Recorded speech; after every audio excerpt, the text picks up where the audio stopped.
저는 일어나기 전에 책을 좀 소개하려고 합니다. 고난 속에 숨은 축복이라는 책이 있습니다. 인간은 시련을 통해서 자신의 무능함을 발견하기도 하고 또 자신의 교만이 깨어지는 그런 것을 체험합니다.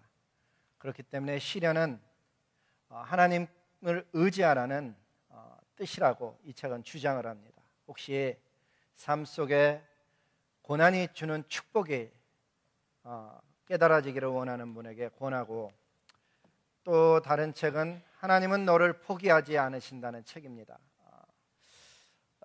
6,500만 명이 읽었다고 하는데 이 책의 내용은 무엇인가 하면, 두려움을 피하지 않고 하나님을 신뢰하며 그 문제에 부딪힐 때 우리는 주님 안에서 승리할 수 있다.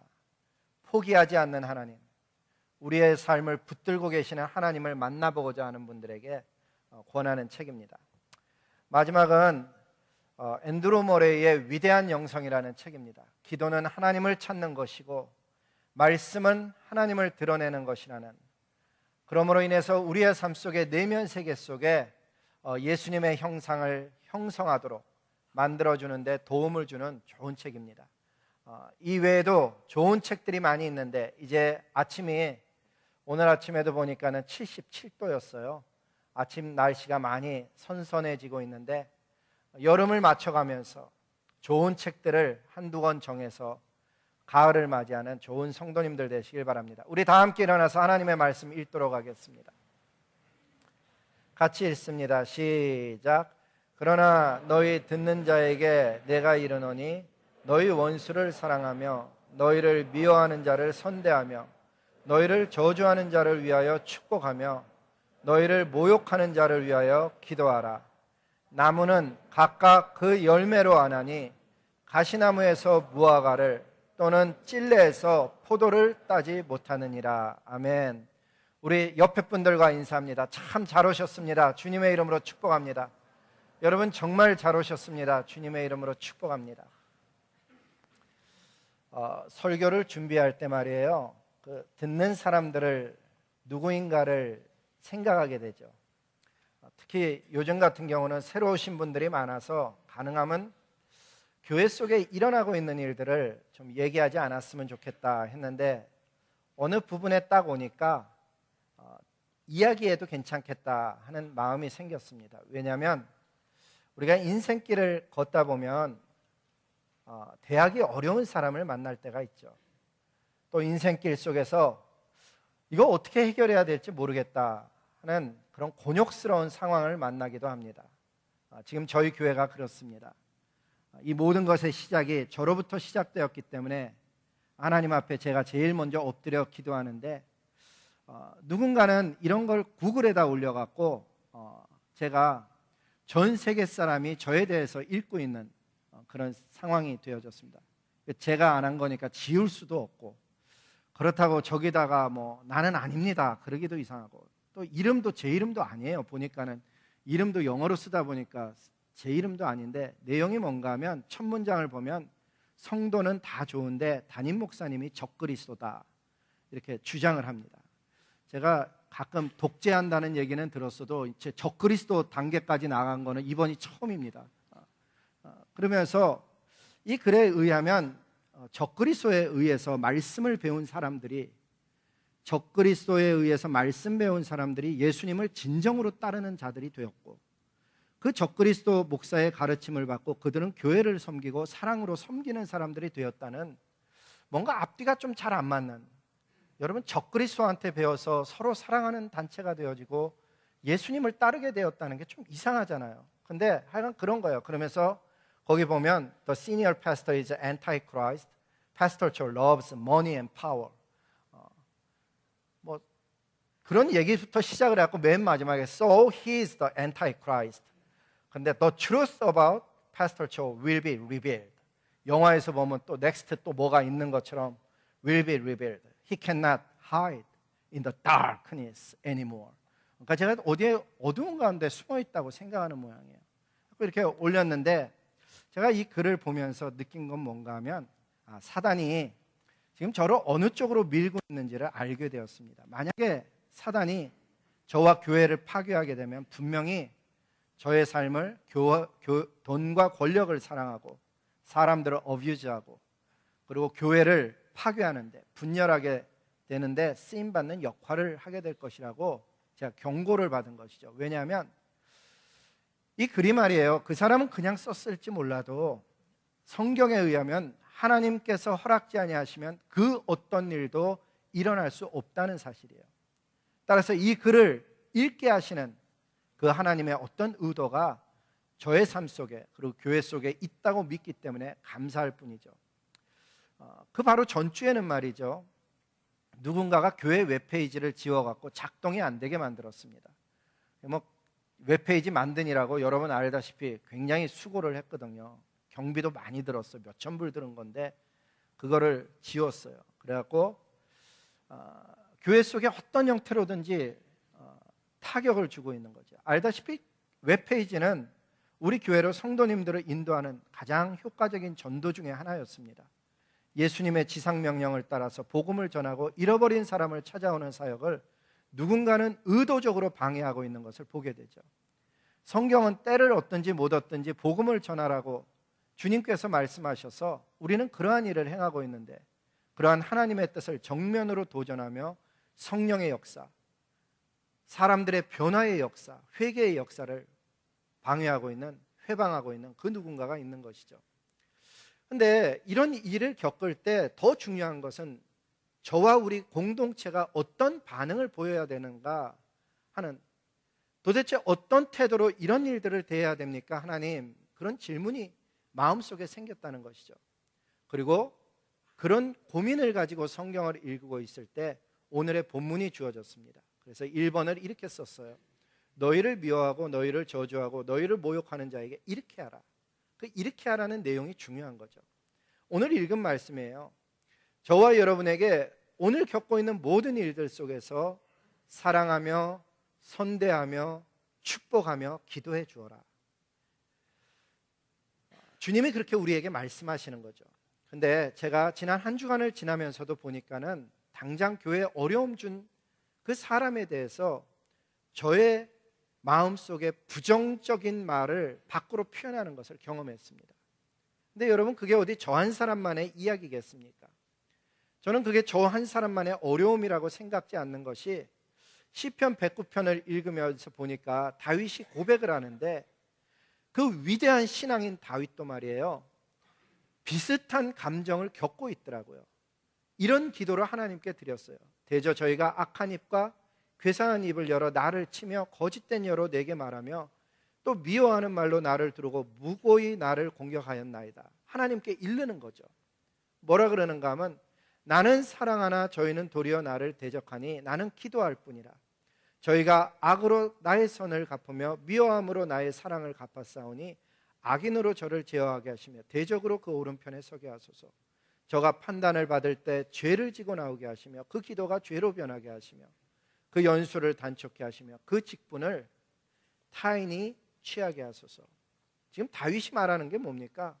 상대방이 어려운 시절에 그 어려운 시절에 손을 내밀어서 도와줬더니 세월이 지나서는 이제는 도리어 그 선을 악으로 갚는 사람을 보면서 그 기도가 죄로 변하게 해달라고 하나님께 요청하는 것을 봅니다. 어떤 면에서는 그런 다윗이 더 인간적으로 자연스러울지도 모르겠습니다. 그런데 우리 주님께서는 저와 여러분의 공동체를 향해서, 주님의 자녀들을 향해서 다윗의 감정에 머무르지 말고 조금만 더 나아가서 주님의 말씀에 귀를 기울이라고 합니다. 너희 듣는 자에게 내가 이르노니 원수를 사랑하며 미워하는 자를 선대하며 저주하는 자를 축복하며 모욕하는 자를 위하여 기도하라. 그렇습니다. 저와 여러분이 예배드리며 섬기는 성삼위 하나님은 우리 모두를 향해서 너희 삶 속에 어려운 사람 만나거든, 곤욕스러운 상황을 만나거든 이 말씀을 쫓아서 오히려 사랑하며 좋게 대하며 오히려 축복하며 기도하는 반응을 보이라고 하시는 것입니다. 이러한 주님의 가르침에 순종하는 하나님의 교회 공동체 되기를 주님 앞에 기도하는 것입니다. 저와 여러분이 제한된 인간이라서 모든 것 다 알질 못합니다. 몇 사람 거쳐서 들은 것, 제한된 눈으로 볼 때 겉으로 드러난 정황, 그리고 불완전한 몇 조각을 쥐고서는 이해한 것을 가지고 분노하고 실망하고 비난하고 정죄합니다. 직장에서 친구가 얘기하길, 너 보스가 사석에서 얘기하는데 이런 말 하더라.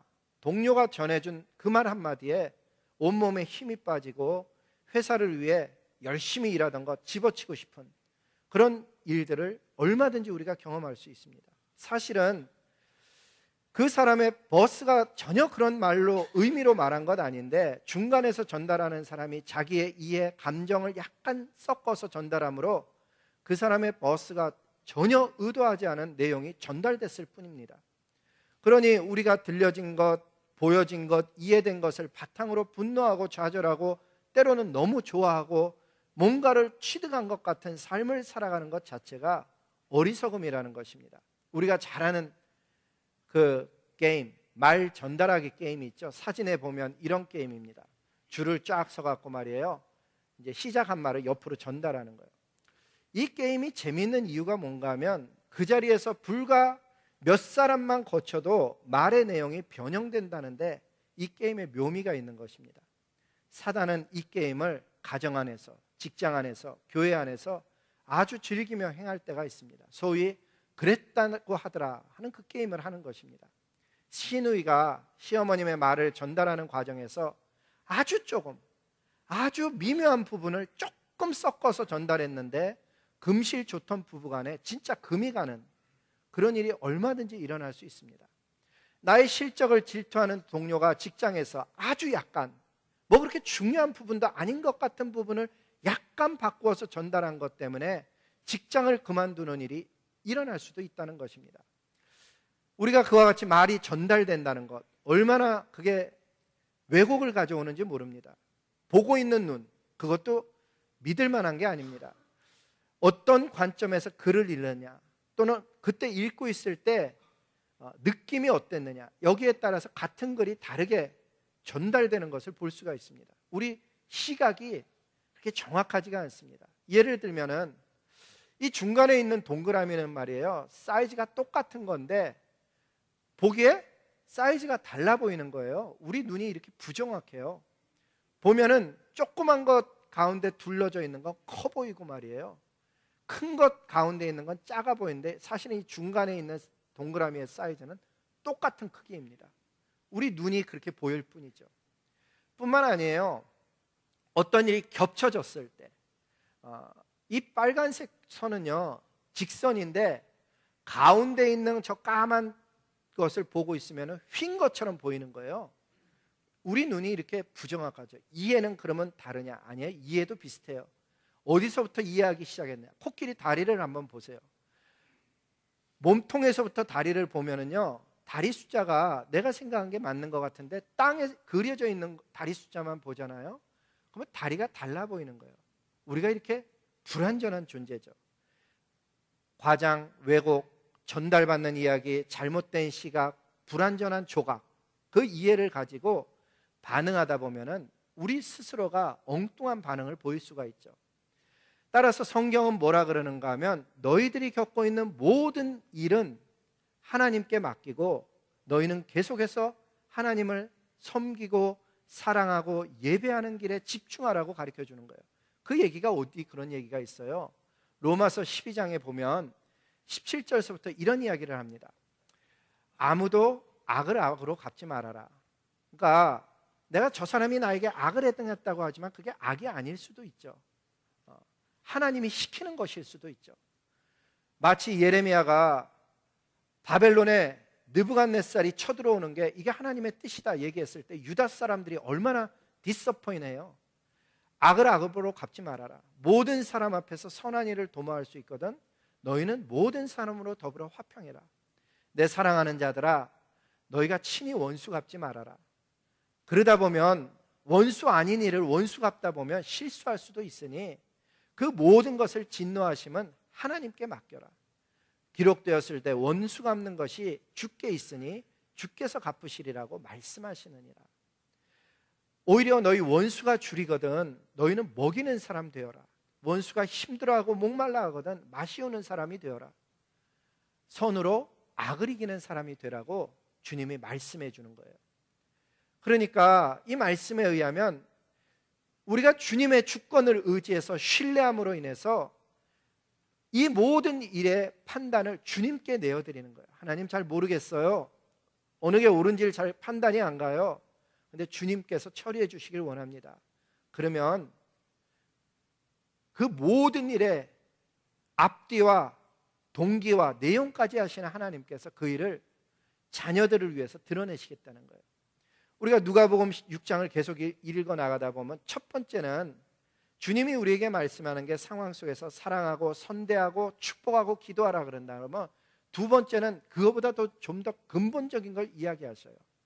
제가 그 이야기를 나무는 각각 그 열매로 한다 이렇게 한번 정리해 봤어요. 나무는 각각 그 열매로 한다. 이 말씀의 의미가 뭔가 하면 어떤 사람을 알아볼 때 그의 삶을 열매를 통해서 그 사람을 알 수 있다는 거죠. 그런데 더 중요한 컨셉이 있다는 거예요. 그 말씀을 잘 읽어보면 이렇게 얘기해요. 못된 열매 맺는 좋은 나무가 없다.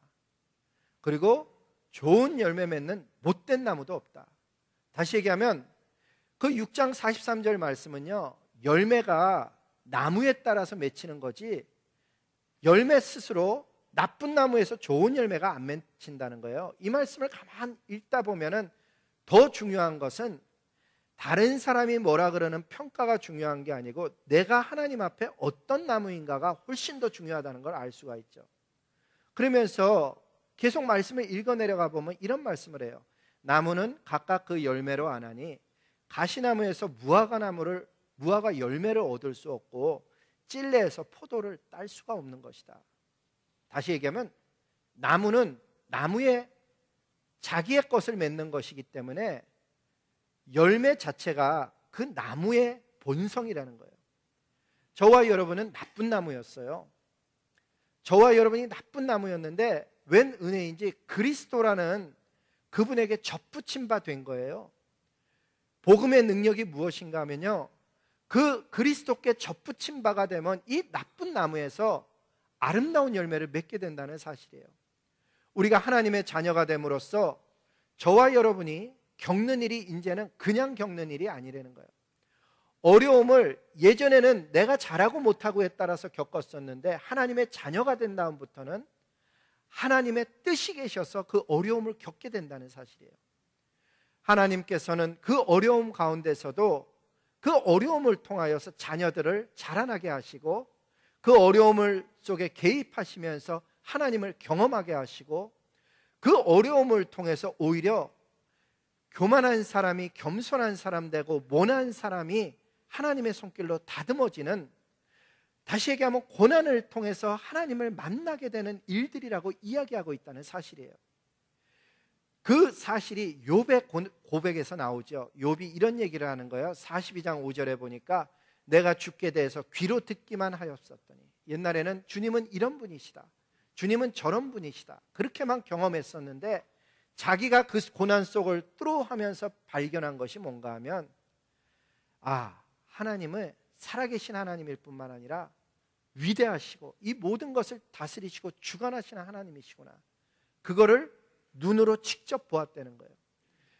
그것 때문에 예수 그리스도께 접붙임 바 된 사람들마다 어려운 상황을 어렵다고 표현하는 게 아니고 주님의 뜻이 계시지요 라고 표현하더라는 거죠. 어려운 상황을 만났다고 해서 낙심하는 것이 아니고 그 하나님께서 왜 이 어려움을 나로 하여금 겪게 하시는가를 하나님 앞에 엎드려 기도하더라는 것입니다. 어려운 사람, 그 어려운 일을 만나는 사람은 다 동일한데 유독 하나님을 주라 고백하는 그 사람들은 어려운 상황을 만나도 한결같이 하나님 앞에 서 있더라는 거예요. 왜? 삶의 뿌리가 하나님께 두어졌기 때문에. 그래서 내 삶의 근본이 어디에 두었느냐가 굉장히 중요한 삶의 변화를 가져오죠. 하나님께 뿌리를 둔 사람, 삶의 근본을 둔 사람은 어려움 앞에서 두려워하지 않는다고 성경은 이야기합니다. 왜? 나를 붙들고 계시는 분이 그 모든 상황을 통제하시는 만왕의 왕이신 하나님이시기 때문입니다. 그래서 삶의 뿌리를 여호와 하나님께 둔 사람에 대해서 예레미야서 17장은 이런 기록을 남겼습니다. 무릇 여호와를 의지하여 그 여호와를 의뢰하는 사람은 복을 받을 것이라. 그는 물가에 심기운 나무가 뿌리가 강변에 뻗침과 같이, 그래서 더위가 올지라도 두려워 아니하고, 다른 나무들은 더위가 오면 다 마르는데 유독 이 나무만큼은 두려워하지 않고 오히려 그 잎이 청청하며 가무는 해에도 걱정이 없으며 결실이 그치지 아니함 같으리라. 오늘 예배를 드리고 있는 저와 여러분들에게 주시는 하나님의 말씀 첫 번째 메시지는 너희 어려움 속에서 사랑하고 선대하고 축복하고 기도해 줄 뿐만 아니라 너희가 그리스도께 접붙임 바 된 사람들이니, 그리스도께 접붙임 바 된 사람들마다 그 어려움은 어려움이 아니고 하나님의 목적을 이루는 과정임으로 인해서 두려워하지 말고 놀라지 말고 오히려 그 어려움을 허락하신 하나님의 뜻을 발견하기 위해서 하나님의 얼굴을 바라보려는 거예요. 여전히 내 삶 속에는 기도해도 어려움이 사라지지 않고 내 주변을 맴돌고 있는 그 어려운 상대가 있다 할지라도 여호와 하나님을 의지함으로 말미암아 그 삶은 결국에는 잎사귀가 푸르러지고 결실이 그치지 않는 하늘의 사람의 삶을 살 수 있다는 거예요. 그러니 인생을 살면서 가장 중요한 게 뭔가 살펴보면 말이에요, 예수님 모르면은 이 진리가 깨달아지지가 않는 거죠. 세상 사람들은 한 대를 맞으면 한 대를 되쳐야 되는 상황인데 예수님 믿음은 뺨을 맞으면 다른 뺨을 내대라는 거예요. 이게 가능하겠어요? 왜 하는지도 모르죠. 겉옷을 달래는데 속옷을 주라는 거예요. 이게 말이나 되는 얘기냐? 오리를 가지는데 십리를 가주라는 거예요. 그래서 세상을 이겨요 하나님? 세상 사람들은 그렇게 할지 몰라도 예수 그리스도를 주로 고백하는 사람들이 믿는 바가 무엇인가 하면 그 모든 상황을 통하여서 결국에는 하나님께서 온전케 하시는 너를 만들어 간다는 사실이죠. 하나님의 주권을 인정하는 사람, 하나님의 능력을 만나는 사람들마다 오히려 예수 그리스도 때문에 변화되는 자신을 발견하게 되는 것이죠.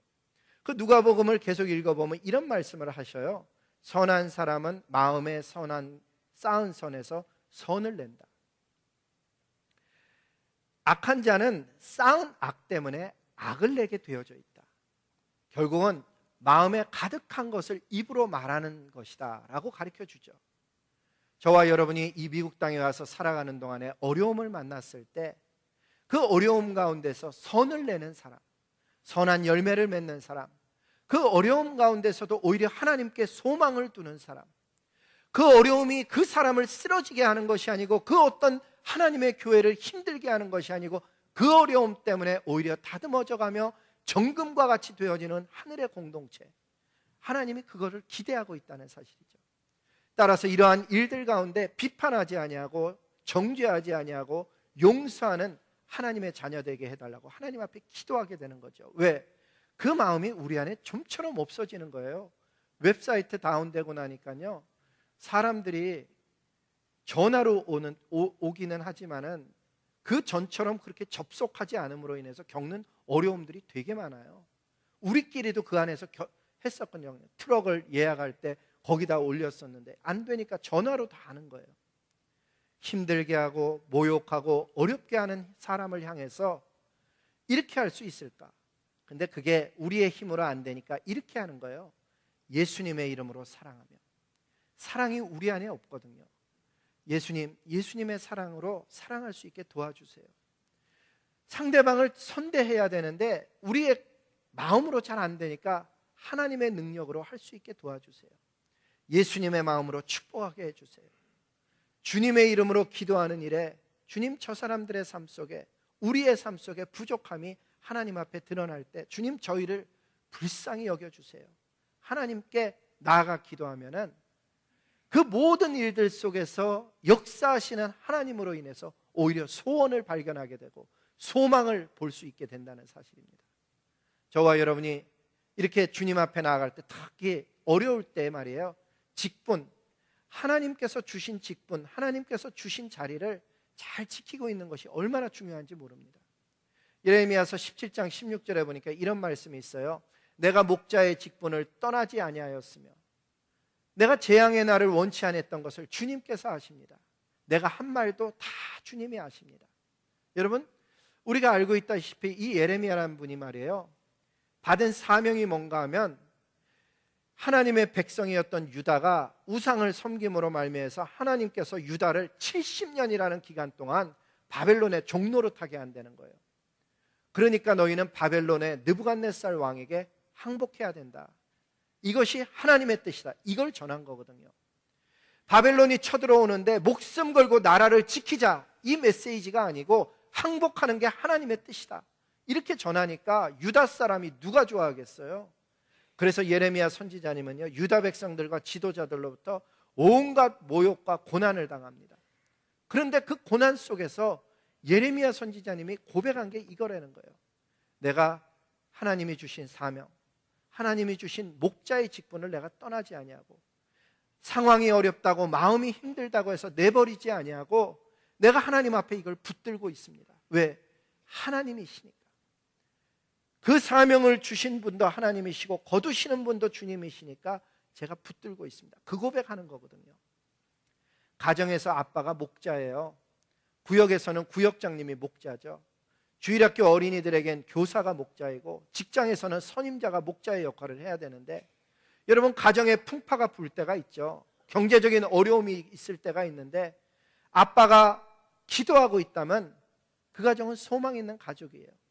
아빠가 아이들을 부둥켜 안고 지키고 있다면, 아빠가 힘들다고 도망치지 아니하고 그 아이들을 붙들고 기도하고 있는 가정이라면 그 가정은 다시 일어날 수 있죠. 교회가 어려울 때 구역 식구들 감싸고 보호하는 구역장이 있다면 그 구역은 흔들리지 않아요. 직장에 어려움이 있을 때 말이에요, 자기 팀원들을 붙들고 격려하며 할 수 있다라고 그러면서 하나님 앞에 나아가 엎드려 기도하는 그 사람은요, 마침내 그 어려움을 돌파하고 나가는 삶의 아름다운 하늘의 사람의 모습을 갖게 되는 것이죠. 어려울 때일수록 살아계시고 역사하시는 하나님을 의지해야 진짜 신앙인으로 내가 다듬어져 간다는 사실입니다. 그 어려움은 하나님의 자녀된 이상, 예수 그리스도께 접붙임 받은 이상, 어려움은 무너뜨리는 어려움이 아니고 다듬어가는 어려움이라는 걸 깨달을 수 있기를 주님의 이름으로 축복하는 것입니다. 그래서 그 어려움 앞에서 가장 먼저 해야 될 것은 나에게 주신 직분을 지킬 뿐만 아니라 내 일의 본연에 더욱 정진하는 것, 하나님의 주권을 인정하기 때문에 그 어려운 자리에서 서서 하나님을 바라보며 주님은 지금 무엇을 하시는가, 주님의 얼굴을 구하며 주님을 의식해서 말하고 행동하는 것, 그래야 내 영이 살아나고 내 영이 가야 될 길을 볼 수 있게 된다는 사실입니다. 보니까는 주일학교 교사가 필요할 때 자원하시는 분들을 보았습니다. 보니까 자원할 수 없는 상황인데 하나님의 교회가 필요로 하니까 일어나시는 거예요. 영적으로 보면 축복된 자리, 직분을 받는 것이죠. 부엌에 식사 준비를 해야 되고 팀장님이 부족하니까는 자원하는데 보니까요, 저분은 힘에 지나치게 자원한다 하는 분들이 보이더라고요. 담대한 심령이죠. 하나님이 그분들을 축복하시길 원합니다. 어려울 때 구역장님으로 자원하신 분들이 있는가 하면 어려울 때 주말에 청소하겠다고 나서는 분이 있더라고요. 마치 무너진 성벽을 재건하는 하나님의 백성처럼 일어나서 하나님을 향해서 헌신하는 소리를 들으면서 주님을 찬양하지 않을 수 없었습니다. 오늘도 우리 교회 공동체 속에 하나님은 찾아오셔서 말씀합니다. 너희가 인생길 걸어가면서 어려움 주는 사람을 만나거나 견딜 수 없는 상황을 만날 때 너의 열매가 바뀌는 게 아니다. 너는 그리스도께 접붙임 받은 생명나무 종자이니 이 땅에 살면서 어떤 일을 만나든지 놀라거나 두려워하지 말고 그 일을 주관하시는 나 여호와를 바라보라고 주님은 말씀하시는 거예요. 그래서 이 하나님의 말씀이 다시금 마음속에 다가오는 거죠. 두려워 말아라, 내가 너와 함께함이니라. 놀라지 말라, 나는 내 하나님이 됨이니라.